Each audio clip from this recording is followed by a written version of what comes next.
Good day, fellow captains, and welcome back to the channel. Today we're going to be taking a look at the Tier 7 tech tree Italian battleship, the Veneto.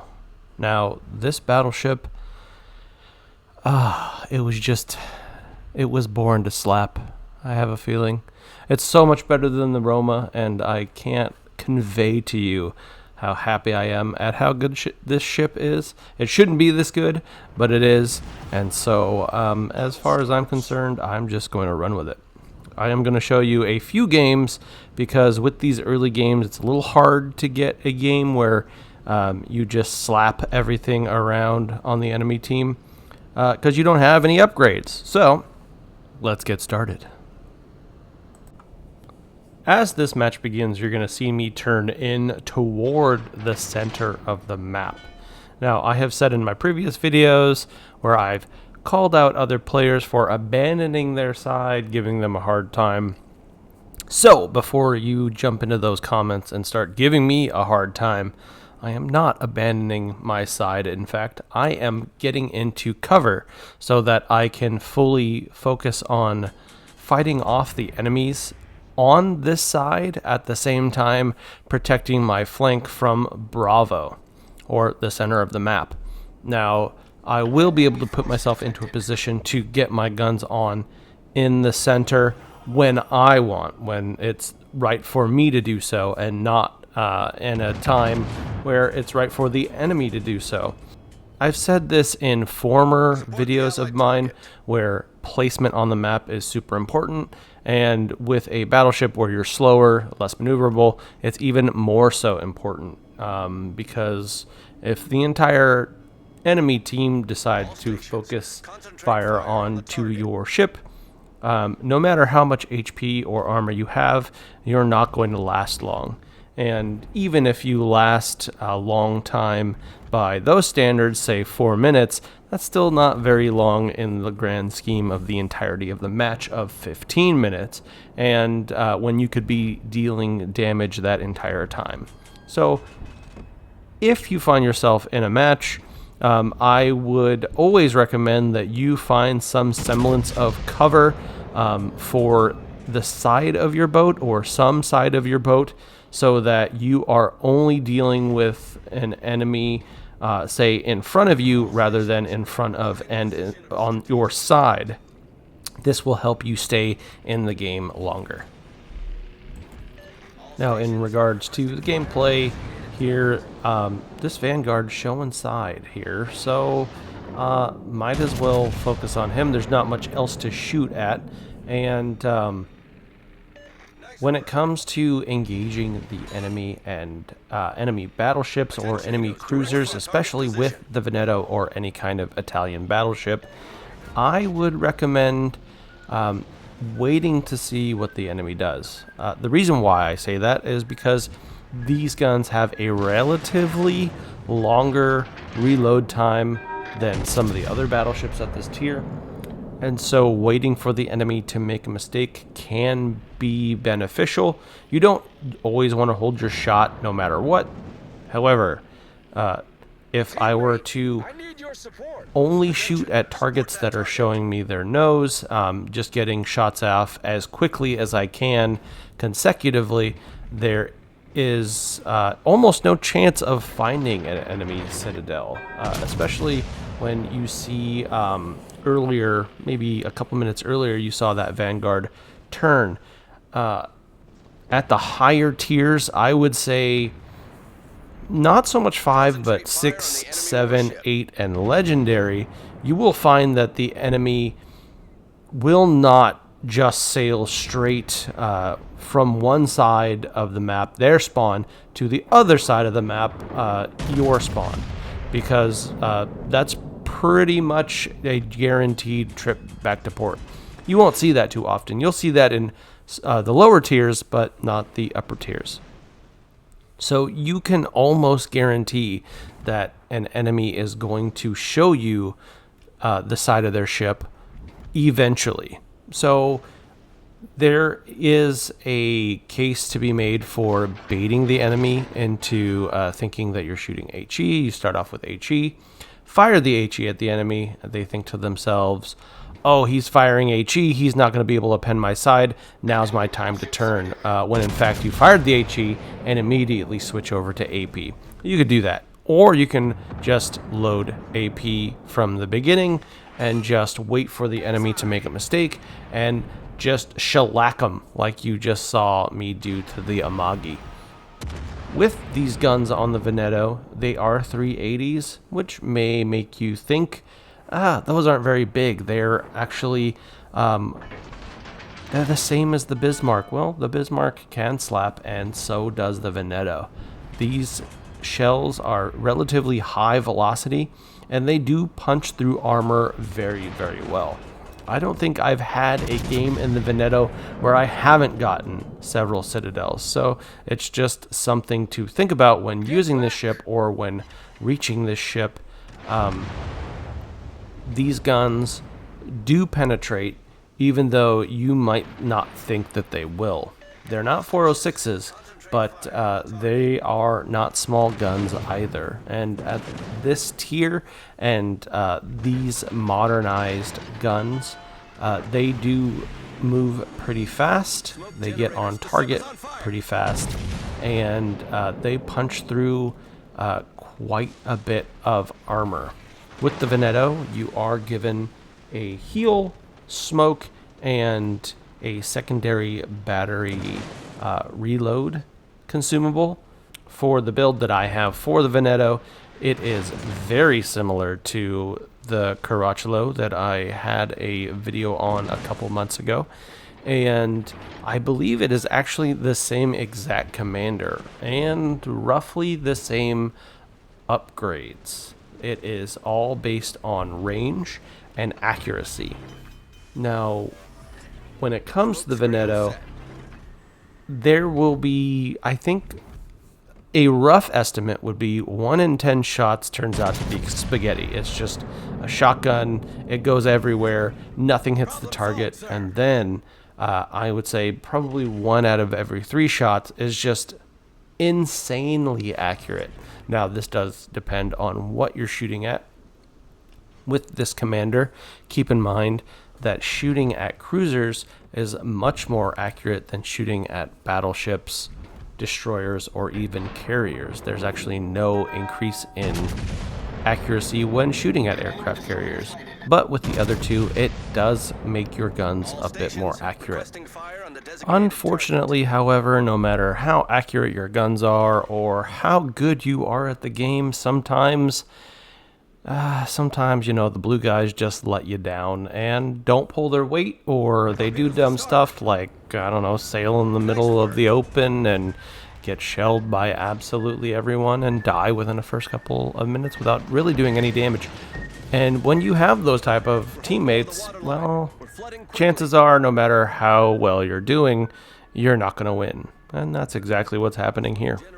And so, despite the overwhelming majority of people in the community willing to sail to the corner of the map and let the match roll on until the very last second, even though you know you're going to lose, I'd rather turn around and do my damnedest to at least do some damage or maybe take another ship or two out in the process. So, using my smoke to get a little closer and perhaps find the enemy cruiser in a precarious position, I decided to push.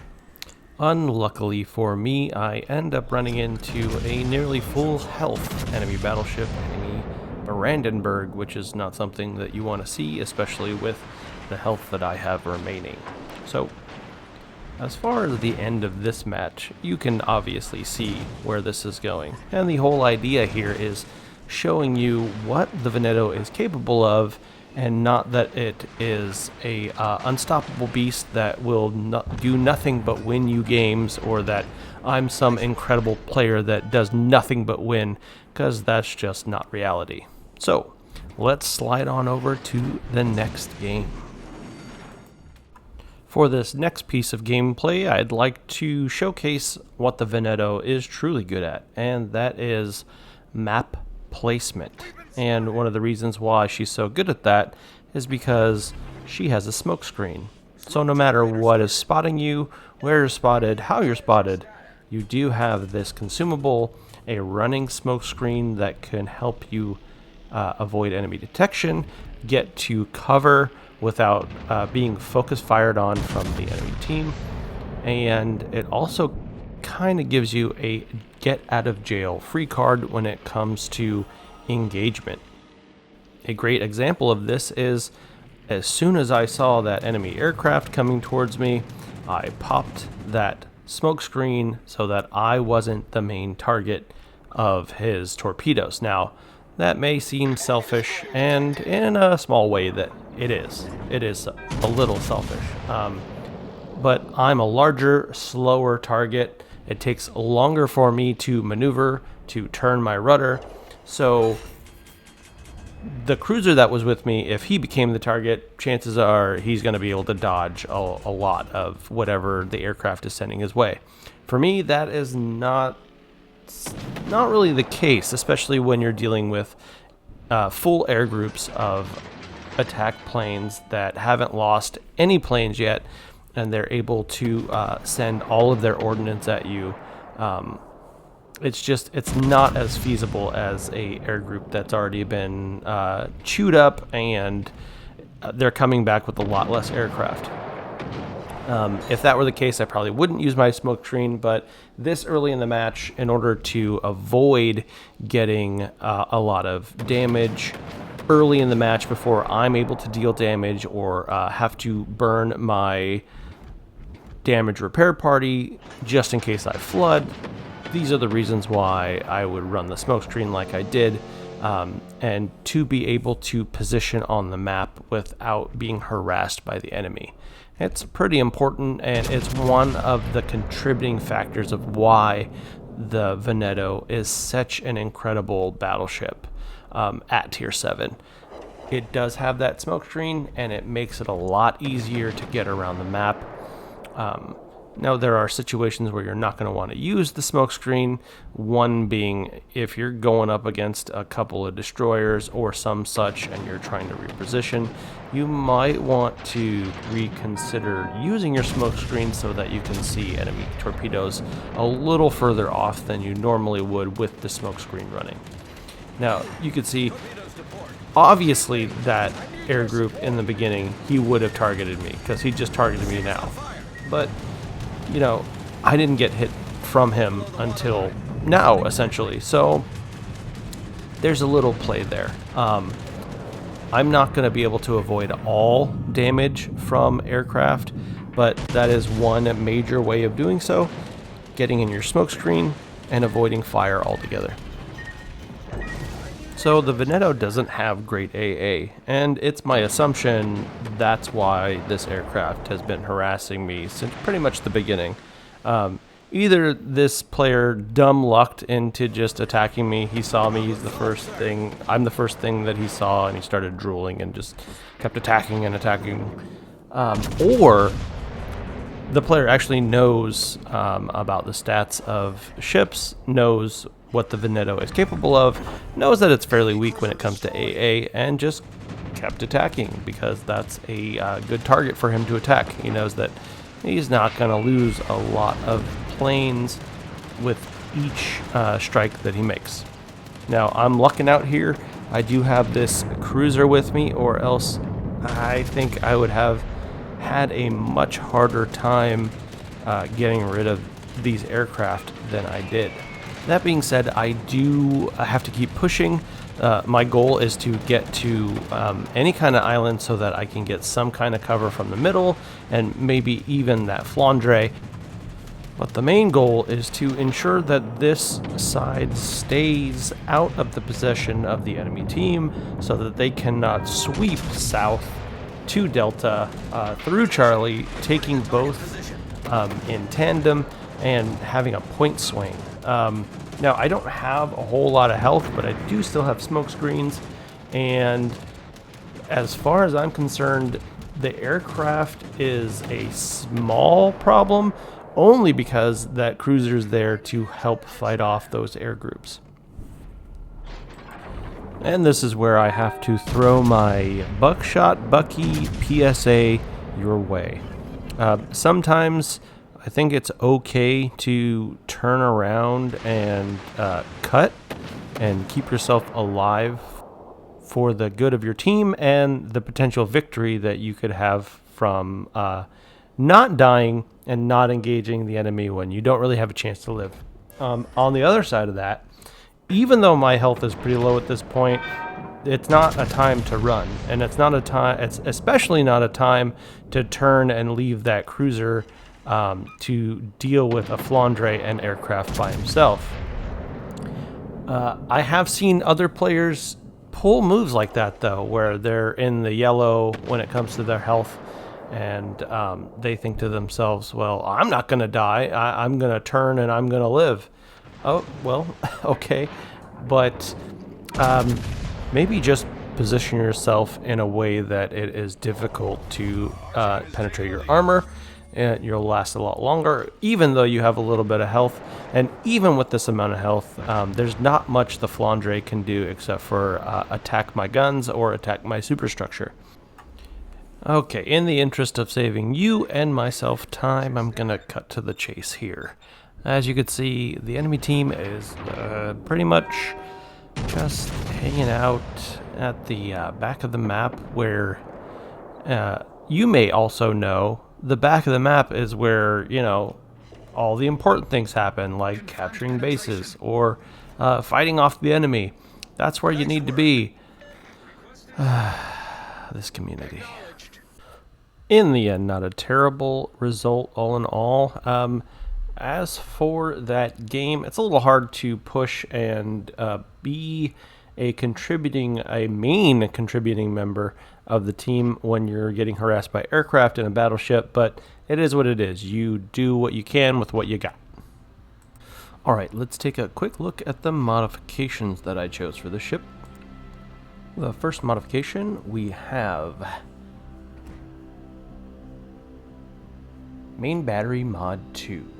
This is just to get those guns spun in one direction or another, given that these guns turn relatively slow without any modification, and it's already fairly accurate, so going with aiming systems mod, you could, but I don't. Second one, steering gears mod 2. Reason for this, I'd rather be more maneuverable rather than speed up or slow down, given that I have that mobile smoke screen or running smoke screen. So turning, I feel like, is a little more important than speeding up or slowing down. Again, it's my preferred choice. You choose what you want.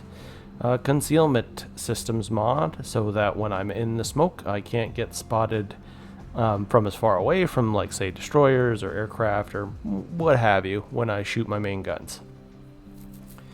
You could go with the other one just to see torpedoes or ships around the islands closer to you, but that's not for me. For the fourth one, main battery mod 3. Main battery reload time, yes please, and it has a negative effect on that traverse speed, but that's why we have that first mod, so that it's not such a huge impact or a negative impact. So it's actually still, I think, plus 5% when it comes to traverse speed, so not a huge deal, and you get that extra reload time.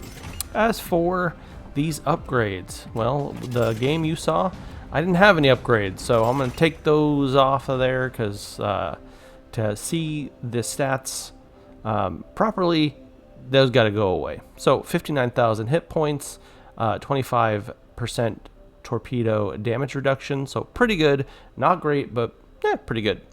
As for artillery, 381, pretty mean guns. 17 kilometer range roughly, 27-second reload time, not great, not terrible, and 12,000 damage when it comes to AP. It's so good. It's not the best ship in tier 7, that's for sure, but it's so good. As for AA, like we were saying during the game, it's not great. 68. It's really not great at all. But it can pretty much hold its own when need be, and maybe you'll luck out and you'll get a friendly battleship or a cruiser hanging out with you, and you won't really have to worry about it. As for maneuverability, you could do better. 25 knot maximum speed, ugh. Turning circle of 810, which is also terrible, and a rudder shift time of 18.4 seconds without any upgrades. So yeah, get to that upgrade as quick as possible. As for detection, 13.1. 13.1 isn't bad, but it's not great. As for firing and smoke, you can see it's at 10.5. I'm not really sure what it would be if I didn't have the concealment mod. I'm not willing to do all that work to find out. You could do that on your own with your own console or whatever the hell you're on. I ain't doing it here. As for the consumables, repair party, 435 HP per second. Not bad.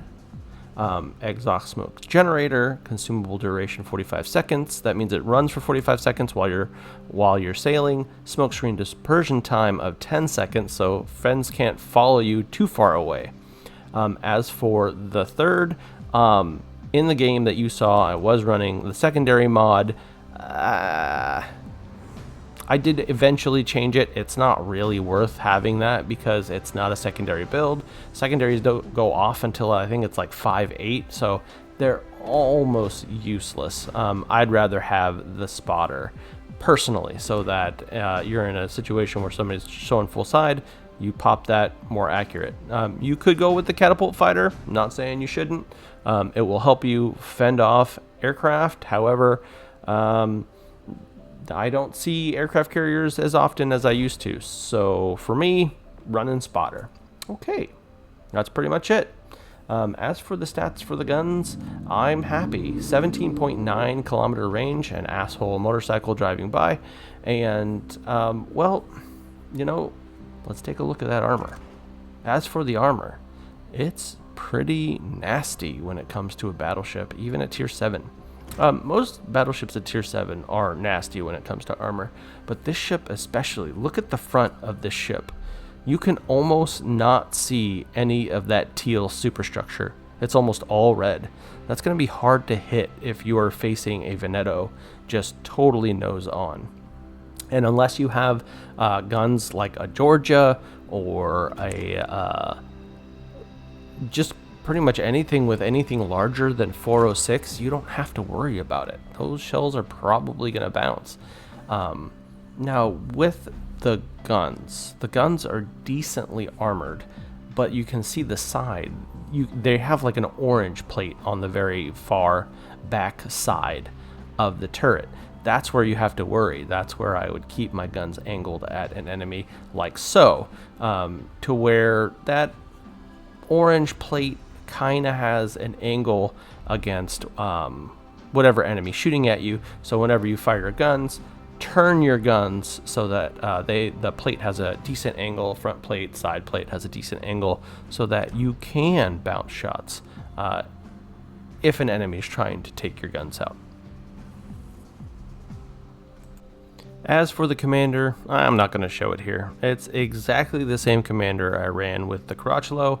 I will post a link of that video at the end of this video, so that if you hadn't seen the commander build that I had for that ship, you can just go over there. That commander build has not changed since I created that video. So that's it.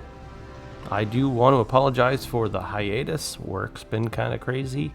Life's been kind of crazy. Been doing a little bit of traveling, went to a wedding, been seeing family, and working a lot. So making a video just wasn't a possibility. If you enjoyed this content, consider subscribing. Leave a like, hit the notification bell for future content like this, and even comment down below letting me know any ships that you're interested in seeing a closer look at, any ships you're interested in seeing gameplay of, or even other games you might be interested in seeing. I'm Buckshot Bucky. Thank you for joining me, and I'll see you in the next video.